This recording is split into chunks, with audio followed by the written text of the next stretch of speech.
कल्पना कीजिए एक ऐसे राजकुमार की जिसके पास सब कुछ था। शक्ति, वैभव, प्रेम और एक सुखी जीवन। फिर भी उसके दिल में एक अजीब सी बेचैनी थी। एक दिन उसने महल की ऊंची दीवारों के बाहर कदम रखा और जो उसने देखा उसने उसकी पूरी दुनिया बदल दी। बुढ़ापा, बीमारी और मृत्यु, इन सच्चाइयों ने उसके मन में एक ऐसा तूफान खड़ा कर दिया जिसने उसे सब कुछ छोड़ने पर मजबूर कर दिया। वह राजकुमार जिसने सुखों का त्याग किया, सत्य की खोज में भटकता रहा और अंत में दुनिया का सबसे महान ज्ञानी बना। यह कहानी है भगवान गौतम बुद्ध की, एक ऐसी यात्रा जो हमें सिखाती है दुख क्या है और उससे मुक्ति कैसे पाई जा सकती है। तो आइए शुरू करते हैं इस अद्भुत और प्रेरणादायक यात्रा को। 563 ईसा पूर्व हिमालय की गोद में बसा शांत हरियाली से भरा स्थान लुम्बिनी। वसंत ऋतु अपने पूरे सौंदर्य पर थी। पेड़ों पर फूल खिले थे, पक्षियों की मधुर आवाज़ गूंज रही थी। इसी पवित्र वातावरण में शाक्य वंश की रानी माया देवी अपने मायके जा रही थी। रास्ते में उन्होंने एक उपवन में विश्राम किया और वहीं एक बालक ने जन्म लिया। यह बालक कोई साधारण नहीं था, यह था सिद्धार्थ। कहा जाता है जन्म के समय वातावरण असाधारण रूप से शांत और दिव्य हो गया था। जब यह खबर महल पहुंची तो राजा शुद्धोधन ने भव्य उत्सव मनाया। कुछ दिनों बाद एक महान ऋषि आसित महल आए। उन्होंने बालक को देखा और उनकी आंखों में आंसू आ गए। राजा चिंतित हो गए। ऋषिवर, क्या यह कोई अशुभ संकेत है? ऋषि मुस्कुराए और बोले, नहीं महाराज, यह बालक महान है।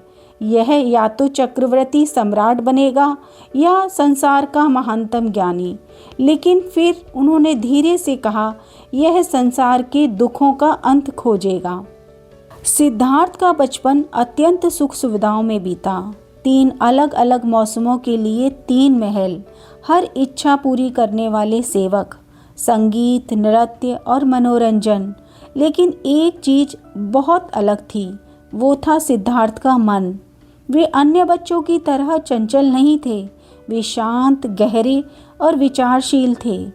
एक दिन सिद्धार्थ खेतों की ओर गए। उन्होंने देखा किसान मेहनत कर रहे हैं। एक पक्षी कीड़ा खा रहा है, एक सांप उस पक्षी को पकड़ रहा है। एक का जीवन दूसरे की मृत्यु पर निर्भर। यह देखकर उनका मन दुख से भर गया।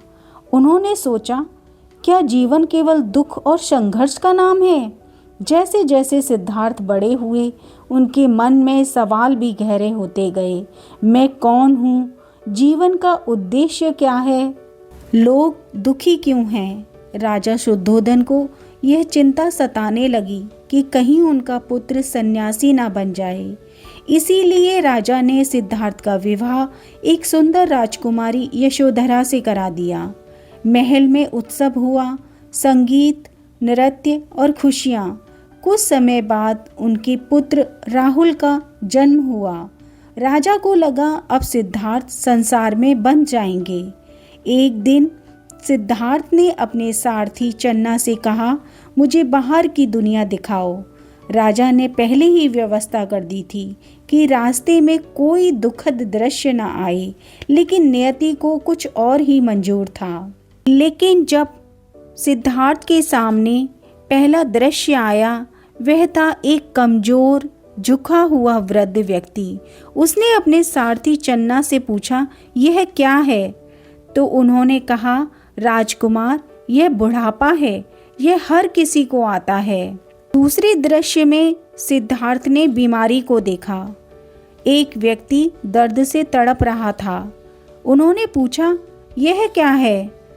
सारथी चन्ना ने कहा, यह बीमारी है। तीसरे दृश्य में सिद्धार्थ ने देखा कि एक शव को ले जाया जा रहा था।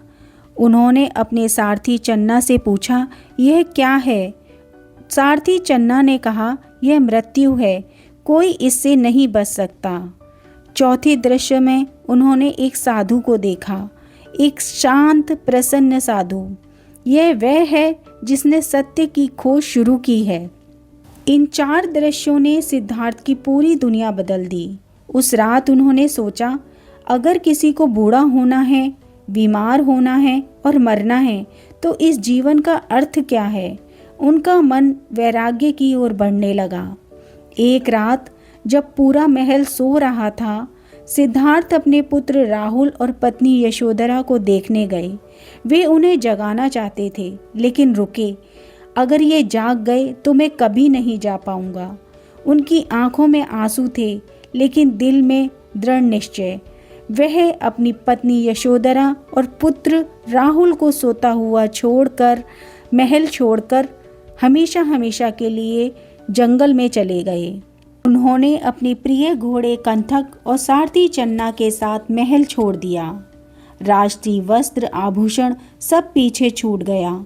जंगल में पहुंचकर उन्होंने अपने बाल काट दिए, राशि वस्त्र त्याग दिए और साधु का जीवन अपना लिया। अब वे राजकुमार नहीं थे, वे एक सत्य की खोज में निकले साधक थे। महल छोड़ने के बाद सिद्धार्थ अब एक साधारण सन्यासी बन चुके थे। ना कोई राजसी वस्त्र, ना कोई आराम, सिर्फ एक लक्ष्य, सत्य की खोज। वे जंगलों, आश्रमों और गुरुओं के पास गए। उन्होंने कई महान आचार्यों से शिक्षा ली। सबसे पहले वे प्रसिद्ध गुरु अलार कालम के पास पहुँचे। उन्होंने ध्यान और समाधि की उच्च अवस्थाएं सिखाईं। सिद्धार्थ ने जल्द ही वह सब सीख लिया, लेकिन उनके मन में अभी भी सवाल बाकी था, क्या यही अंतिम सत्य है? जब उन्हें संतोष नहीं मिला तो वे आगे बढ़ गए। फिर वे दूसरे गुरु उद्दक रामपुत्र के पास गए। यहाँ भी उन्होंने उच्च ध्यान अवस्थाएं प्राप्त की, लेकिन फिर भी उन्हें पूर्ण शांति नहीं मिली। सिद्धार्थ समझ चुके थे कि यह मार्ग अधूरा है। फिर सिद्धार्थ ने सोचा, शायद सत्य पाने के लिए शरीर को पूरी तरह कष्ट देना होगा। उन्होंने 5 अन्य सन्यासियों के साथ कठोर तपस्या शुरू की। कई दिनों तक भोजन नहीं किया, सिर्फ हवा और पत्तों पर जीवन जिया। शरीर कमज़ोर और हड्डियां दिखाई देने लगीं। उनकी हालत इतनी खराब हो गई थी कि वे चल भी नहीं पाते थे। एक दिन सिद्धार्थ बेहोश होकर गिर पड़े। उनका शरीर इतना कमज़ोर हो चुका था कि लोग उन्हें मृत समझने लगे। उसी समय उनके मन में एक गहरी बात आई, अगर मैं मर गया तो सत्य कैसे खोजूंगा? तभी उन्हें बचपन की एक घटना याद आई, जब वे पेड़ के नीचे शांत ध्यान में बैठे थे और बिना कष्ट के भी गहरी शांति महसूस की थी। उसी क्षण उन्हें समझ आया, न अधिक भोग न अधिक तप, यही मध्यम मार्ग है। उसी समय एक गांव की लड़की सुजाता आई। उसने सिद्धार्थ को खीर बनाकर दी। सिद्धार्थ ने उसे स्वीकार किया। यह उनके जीवन का बहुत ही बड़ा टर्निंग पॉइंट था। शरीर को शक्ति मिली, मन स्थिर हुआ, लेकिन उनके साथ के 5 सन्यासी नाराज हो गए। सिद्धार्थ ने तपस्या छोड़ दी और वे उन्हें छोड़कर चले गए। अब सिद्धार्थ अकेले थे, लेकिन इस बार उनके भीतर पूर्ण स्पष्टता थी। वे बोध गया पहुँचे। एक विशाल पीपल के पेड़ के नीचे बैठ गए। उन्होंने संकल्प लिया, जब तक मुझे सत्य नहीं मिलेगा मैं यहाँ से नहीं उठूँगा। जब कोई सत्य की राह पर निकलता है तो बाधाएं भी बहुत आती हैं। इसी तरह सिद्धार्थ के जीवन में भी बहुत बाधाएं आईं। डर, भयानक तूफान, डरावने दृश्य, मोह और लालच, सुंदर अप्सराएं, सुख सुविधाओं का प्रलोभन। लेकिन सिद्धार्थ अडिग रहे। ना डर ने उन्हें हिलाया, न लालच ने बहकाया, न अहंकार ने उन्हें छुआ। वे पूरी तरह ध्यान में लीन रहे। बहुत ध्यान में लीन रहने के बाद फिर एक दिन सूर्योदय के समय सिद्धार्थ को पूर्ण ज्ञान प्राप्त हुआ। उन्हें जीवन के गहरे सत्य समझ आए। कि जीवन दुख से भरा है, दुख का कारण तृष्णा है और दुख का अंत संभव है। अब वे सिद्धार्थ नहीं थे, वे बन चुके थे बुद्ध, यानी जागृत। ज्ञान प्राप्ति के बाद उन्हें समझ आया जन्म और मृत्यु का चक्र, कर्म का सिद्धांत, मन और चेतना की प्रकृति। अब न उनके भीतर कोई डर था, न कोई लालच और न कोई मोह, सिर्फ शांति और करुणा। ज्ञान प्राप्ति के बाद बुद्ध कुछ समय मौन रहे। उन्होंने सोचा, यह ज्ञान बहुत गहरा है, क्या लोग इसे समझ पाएंगे? लेकिन फिर उनके भीतर करुणा जागी, कुछ लोग जरूर समझेंगे। और उन्होंने निर्णय लिया, मैं यह ज्ञान दुनिया को दूंगा। ज्ञान प्राप्ति के बाद बुद्ध ने तय किया कि वे अपना ज्ञान दूसरों तक पहुंचाएंगे और वे चल पड़े अपने उन 5 साथियों की ओर जो उन्हें छोड़कर चले गए थे। उनकी मंजिल थी सारनाथ। रास्ते में लोग उन्हें देखते और आकर्षित हो जाते। उनके चेहरे पर एक अद्भुत शांति थी, जैसे भीतर पूरा ब्रह्मांड शांत हो। सारनाथ में उनके 5 पुराने साथी उन्हें देखकर पहले संदेह में पड़ गए, क्या यह वही सिद्धार्थ है जिसने तपस्या छोड़ दी थी? लेकिन जैसे ही बुद्ध उनके पास पहुंचे, उनकी शांति और तेज देखकर वे प्रभावित हो गए। बुद्ध ने अपना पहला उपदेश दिया और यह बौद्ध धर्म की शुरुआत थी। बुद्ध ने सबसे पहले जीवन के 4 गहरे सत्य बताए, दुख, दुख का कारण, दुख का अंत और दुख के अंत का मार्ग। उन्होंने कहा, जीवन में दुख है, जन्म, बुढ़ापा, बीमारी, मृत्यु, ये सब जीवन के दुख हैं। दुख का कारण है तृष्णा, इच्छाएं, और दुख का अंत तब होगा जब तृष्णा खत्म होगी। और दुख के अंत का मार्ग बनेगा अष्टांग मार्ग। सम्यक दृष्टि, सम्यक संकल्प, सम्यक वाणी, सम्यक कर्म, सम्यक आजीविका, सम्यक प्रयास, सम्यक स्मृति और सम्यक समाधि। यह मार्ग जीवन में संतुलन, शांति और मुक्ति देता है। धीरे धीरे बुद्ध के अनुयायी बढ़ने लगे। उन्होंने एक समूह बनाया जिसे कहा जाता है संघ, जिसमें भिक्षु, भिक्षुणियाँ, सामान्य लोग सभी शामिल थे। बुद्ध के कई महान शिष्य बने। आनंद उनके सबसे प्रिय शिष्य, सारपुत्र महान ज्ञानी और महाकश्यप संघ के प्रमुख थे। ये लोग बुद्ध के संदेश को आगे बढ़ाने में महत्वपूर्ण बने। बुद्ध ने लगभग 45 वर्षों तक पूरे भारत में घूम घूम कर उपदेश दिए। राजाओं से मिले, आम लोगों से बात की, गरीबों और दुखियों को मार्ग दिखाया। कई राजा बुद्ध के अनुयायी बने। सबसे प्रसिद्ध नाम है सम्राट अशोक का। अशोक ने बाद में बौद्ध धर्म को पूरे एशिया में फैलाया। बुद्ध ने कभी खुद को भगवान नहीं कहा। उन्होंने कहा, मैं सिर्फ एक मार्गदर्शक हूँ। उनका मुख्य संदेश था अहिंसा, करुणा, सत्य और स्वयं को समझो। जहाँ भी बुद्ध गए, लोगों के जीवन बदल गए। चोर साधु बन गए, क्रोधित लोग शांत हो गए, दुखी लोग खुश हो गए, क्योंकि उन्होंने बाहर नहीं अंदर देखने की कोशिश की। बुद्ध अब लगभग 80 वर्ष के हो चुके थे। उनका शरीर कमजोर हो गया था, लेकिन उनकी आत्मा और ज्ञान पहले से भी अधिक उज्जवल था। वे अब भी गांव-गांव घूमकर लोगों को सिखाते थे, जीवन अनित्य है, इसलिए हर पल को समझदारी से जियो। वे अपने अंतिम दिनों में अपने शिष्यों के साथ यात्रा कर रहे थे और वे वैशाली पहुँचे। यहाँ उन्होंने अपने शिष्यों को संकेत दिया कि अब मेरा समय निकट है। शिष्य यह सुनकर दुखी हो गए, लेकिन बुद्ध शांत थे। बुद्ध ने अपने प्रिय शिष्य आनंद को बुलाया। आनंद रोने लगे। भगवान, आप हमें छोड़कर मत जाइए। बुद्ध ने मुस्कुराकर कहा, आनंद, सब कुछ नश्वर है, हर चीज का अंत निश्चित है।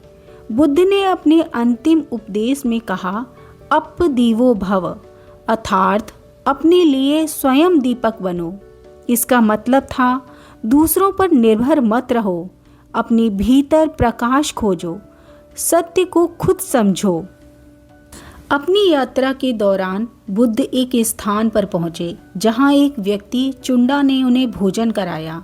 भोजन के बाद बुद्ध की तबीयत खराब हो गई, लेकिन उन्होंने कहा, चुंडा को दोष मत देना, उसने बहुत श्रद्धा से भोजन दिया है।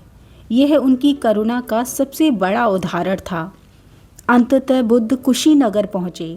वहीं 2 साल वृक्षों के बीच उन्होंने विश्राम किया। वे दाईं करवट लेट गए, जिसे शेर मुद्रा कहा जाता है। उनके चारों ओर शिष्य खड़े थे, आंखों में आंसू, दिल में दुख। बुद्ध ने कहा, सभी संस्कार नश्वर हैं, अपने लक्ष्य की प्राप्ति के लिए प्रयास करते रहो। और फिर धीरे धीरे उन्होंने अपनी अंतिम सांस ली और यही था महापरिनिर्वाण। उनके जाने के बाद चारों ओर शोक छा गया। आनंद रो रहे थे, सभी भिक्षु दुखी थे, लेकिन साथ ही उन्हें यह भी एहसास था कि बुद्ध का शरीर गया है, लेकिन उनका ज्ञान अमर है। बुद्ध के महापरिनिर्वाण के बाद उनके उपदेशों को संकलित किया गया और बौद्ध धर्म तेजी से फैलने लगा। बुद्ध का प्रभाव पूरे विश्व में फैल गया। भारत, श्रीलंका, चीन, जापान, थाईलैंड। बाद में महान राजा सम्राट अशोक ने बौद्ध धर्म को अपनाया। उन्होंने स्तूप बनवाए, संदेश फैलाया, धर्म को अंतर्राष्ट्रीय बनाया। बुद्ध का जीवन हमें सिखाता है कि जीवन में दुख है तो उसका समाधान भी है। असली शांति हमारे भीतर है और हर जीव के प्रति दया रखो। बुद्ध की शिक्षाएं जितनी पहले प्रसिद्ध थीं, उतनी ही आज भी महत्वपूर्ण हैं। भगवान बुद्ध ने पूरी दुनिया को शांति का मार्ग दिखाया और यह उनकी सबसे बड़ी सीख थी। तो यह थी कहानी गौतम बुद्ध की, एक ऐसे राजकुमार की जिसने अपने सुखों का त्याग कर पूरी मानवता को शांति और सच्चाई का मार्ग दिखाया। उनकी सीख आज भी हमें याद दिलाती है कि सच्ची खुशी बाहर नहीं, बल्कि हमारे भीतर ही छिपी होती है।